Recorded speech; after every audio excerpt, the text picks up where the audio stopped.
বর্তমান বঙ্গদেশে ঘটি এবং বাঙাল এখন দুয়ে মিলেমিশে একাকার। এহেন পরিস্থিতি তাদের খাদ্যাভ্যাসেও দেখা যায়।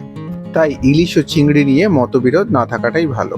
তাই দিব্যেন্দু তার বেঙ্গলি ইটস অ্যান্ড ট্রিটস চ্যানেলের পক্ষ থেকে নিয়ে এসছে চিংড়ি মাছের পাতুরি।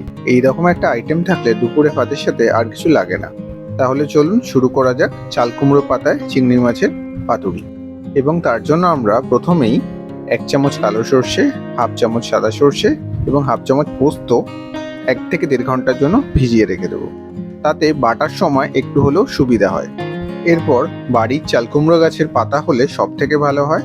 আর যদি না পান, আমার মতো বাজার থেকে কিনে আনলে এই পাতাগুলো একটা একটা করে কেটে ভালো করে বেছে নিয়ে খুব ভালো করে জলে মোটামুটি আধা ঘন্টা 45 মিনিটের জন্য ডুবিয়ে রেখে দেবেন। এবার ভালো করে ধুয়ে জল ঝরাবার জন্য একটা বড় থালার মধ্যে এরকমভাবে এয়ার ড্রাই করার জন্য রেখে দেবেন। তাতে কিছুটা হলেও জল আপনার এটার থেকে বেরিয়ে যাবে। আর আলাদা করে কুচে টুচে রাখার কোনো প্রয়োজনীয়তা নেই। আপনারা চাইলে এইভাবে ছড়িয়ে রেখে দিলেই মোর দ্যান সাফিসিয়েন্ট পুরো জিনিসটা।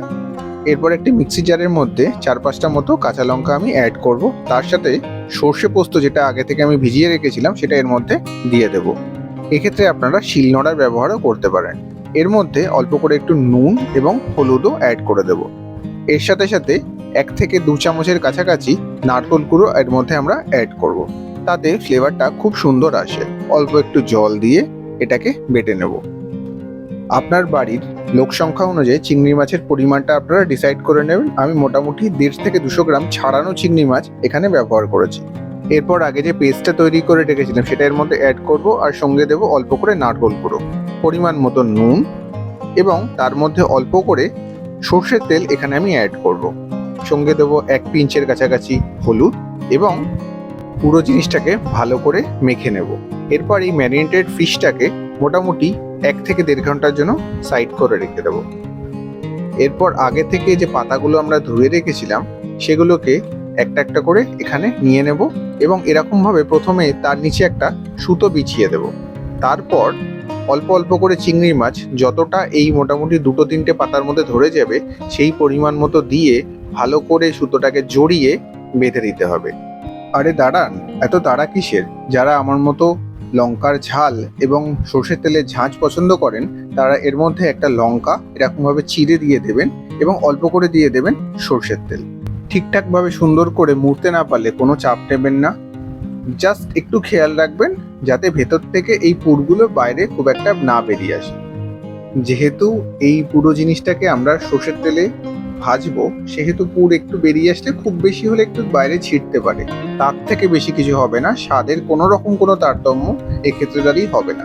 আর একটা জিনিস বলে রাখি, অনেকের মনেই এই প্রশ্নটা আসতে পারে, এই পাতাটা কি খাওয়া যায়?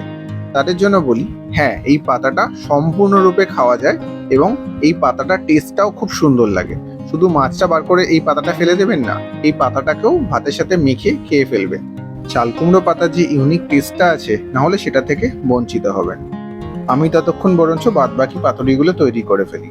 আপনারা এই স্ক্রিনের রাইট হ্যান্ড সাইডে নিচের দিকে যে সাবস্ক্রাইব বাটনটা আছে সেটাকে প্রেস করে চ্যানেলটাকে সাবস্ক্রাইব করতে পারেন। পাশে থাকা বেল আইকনটিকে প্রেস করবেন এই চ্যানেলের সমস্ত ভিডিওর নোটিফিকেশন পাওয়ার জন্য।